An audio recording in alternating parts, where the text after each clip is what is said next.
All right, this is my first YouTube video ever, but I wanted to cover this new bike that I got. It's the 2022 Honda Navi. I got it in the forest green color. Honestly, I'm gonna start with saying I absolutely love this little bike. It's incredible. I'm not very familiar with motorcycles and bikes at all. Look, you can see I literally just got the tag. But I wanted to do 100 miles of usage and tell you what I like about the bike, what I don't like about the bike, and at the end, whether I think you should buy it or not, if it's worth the price bike. So the Honda Navi is actually not a motorcycle. As you may or may not know, the Honda Navi doesn't have a clutch over here. This is a parking brake actually. It has a CVT transmission, making this automatic. And if you actually look at the frame of the bike, it's technically actually a scooter because, and I'll get to this later, but so basically it's a scooter. It's got 109 cc engine, which gets it up to like 55 if you're lucky. That's what they say. And it's allegedly supposed to make 110 miles per gallon. And so I'll let you know what I ended up getting, but it runs MSRP at $1,807. So I know that's a little bit weird that there's just that 7 on the end, but maybe it's a marketing tactic, I don't know. But yeah, I'll tell you about how I got it. Out the door for me, it was $2,400, and so that's dealer fees, shipping fees, or whatever kind of bullcrap fees that they can put on you. And I also had it delivered to my actual residence for $100. Full disclosure, I've never ridden a full motorcycle. About a year ago, I had a Tao scooter, and that was a bunch of fun. And it was the summer when I had it, and so I was like, this summer came around, and I was dying to be back on 2 wheels because that thing was like $500. I got it from Facebook Marketplace. Anyway, this is a great scooter. I love this thing so much. So let me talk about some of the features. So firstly, this over here, we'll just start from the left of the bike and to the right. So one thing you'll notice about this scooter, but it's bike, it looks like a motorcycle, right? I love the design, but right here you'll see we have a choke because it's actually carbureted. So that may turn a few of you guys off because it's not like fuel injected like motorcycle that you're expecting. But I mean, honestly, for what it is, I don't find any problem with it. So here you have your choke. Over here, since we don't have a clutch, this lever might be confusing you, but that's actually a parking brake, which is for when you're parking on hills. You can, since it's a CVT, it'll just roll down. So you put that on and you engage it. That's actually pretty handy. I park it at every time. Over here, we obviously have our engine off switch, our ignition, and brake. This pedal right here is not a clutch or anything.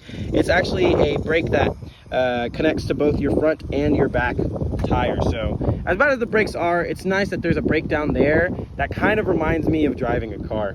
So here, one thing about this that you'll notice is we have drum brakes, and that will probably bring me to the first thing I don't like about this bike is the brakes. They are awful. Now, thank goodness you can't actually go too fast on this bike.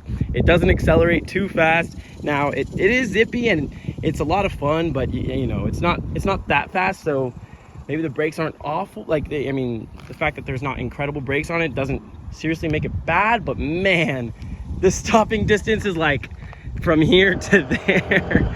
It's bad. I was watching videos and I thought that, oh, maybe they're exaggerating. No, the brakes are awful. Second thing I don't like about this bike is the suspension. My goodness. So we got I think this is a 12-inch wheel in the front and a 10-inch in the back, or it's probably one way or the other.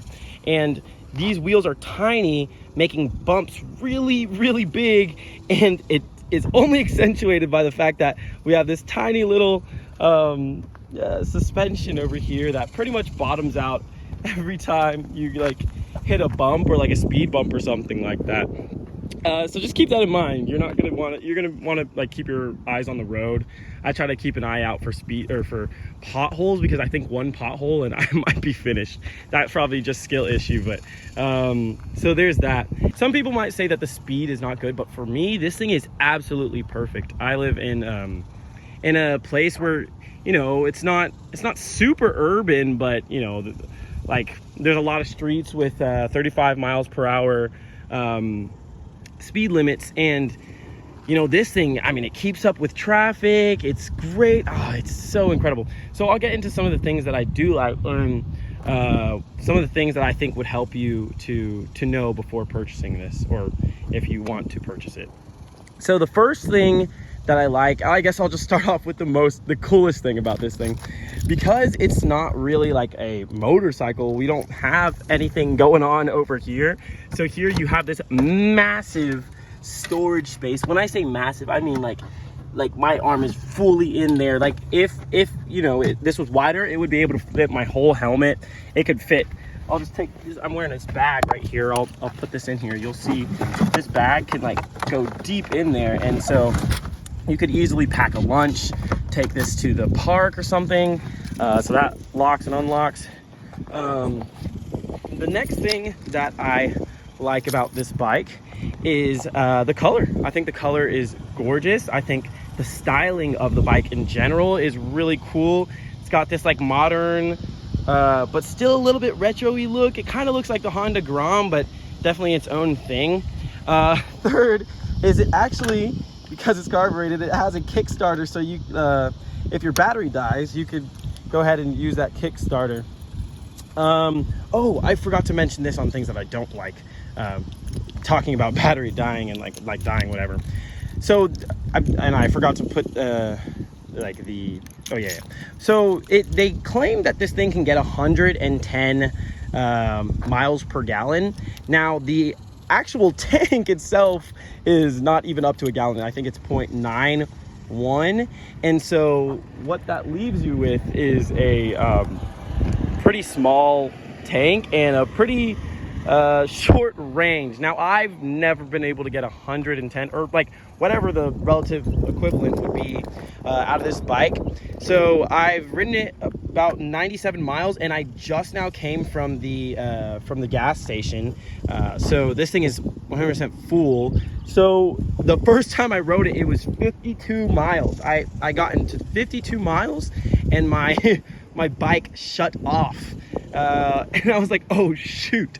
But that brings me to, I don't know what number it is, maybe like the fourth or fifth thing I like the most about this bike. It's got this thing here, which is a fuel reserve. You don't have to like go under the bike or anything. You flip it from the top to the, or from the bottom to the top, and that'll give you like, I don't know, maybe like 20 extra miles or something like that. Because I had gotten 52 miles, and then I had it shut off. Now I put on the fuel reserve for about like literally, I went 500 feet to the nearest gas station that had like 100% ethanol gas, which is like a Phillips 66. They always have 100% ethanol gas. So I drove about 500 feet, and I only ended up putting in 0.62 gallons. So I guess whatever the rest of that 0.91, what is it, remaining 0.28 or something like that, 0.2229, is in that fuel reserve. So maybe you're looking at like 70 miles or something like that, but regardless, it's not a lot of miles to go off, and I just don't really want to be relying on the fuel reserve to be doing any like commuting. Some of the things that I would recommend getting for this bike is this doesn't come default on the bike. I got it from the dealership. They forced me to buy it actually, but it doesn't come default, but it looks really cool, so I'm kind of actually happy that it came on there. And then also this phone holder. I think the next thing I'll get is probably some saddlebags or something like that to make this even more utility friendly, just so I can, you know, bring some stuff along with me. And then I got this helmet. Helmets are really expensive, but I got this one from Walmart. Roast me if you want, but I don't have $200 to spend on a helmet. I don't go that fast anyway. But yeah, so overall, my whether my recommendation on whether you should buy it or not, I think is an overwhelming yes. This thing for $1,800, getting a brand new Honda vehicle out the door for, I mean, like with costs and everything being like 24 or something like that, is ridiculous. It is so much fun. I would love to spend every second of my day on this thing. It takes me everywhere I would need to go and more. I will own this thing for as long as I can. I'm driving really safely because I understand the dangers of motorcycles, but honestly, if you need to pitch it to a parent or to a loved one or to a spouse, it's not really a motorcycle. It's actually a scooter. You don't have to worry about shifting, which is also another thing I like. You don't have to worry about shifting. It's fully automatic. You have these great rear view mirrors. It doesn't go very fast, and you still have a lot of good times. So if I were to recommend you get this bike, without a doubt, you should honestly have already bought this bike by the end of this review. I love this thing so much, and this is only 100 miles on it, so I still have a limited understanding of what it's like to live the bike life. But I will keep you guys updated if anybody actually likes this video or not. But yeah, this has been a great time, and we'll see where it goes. But thank you guys.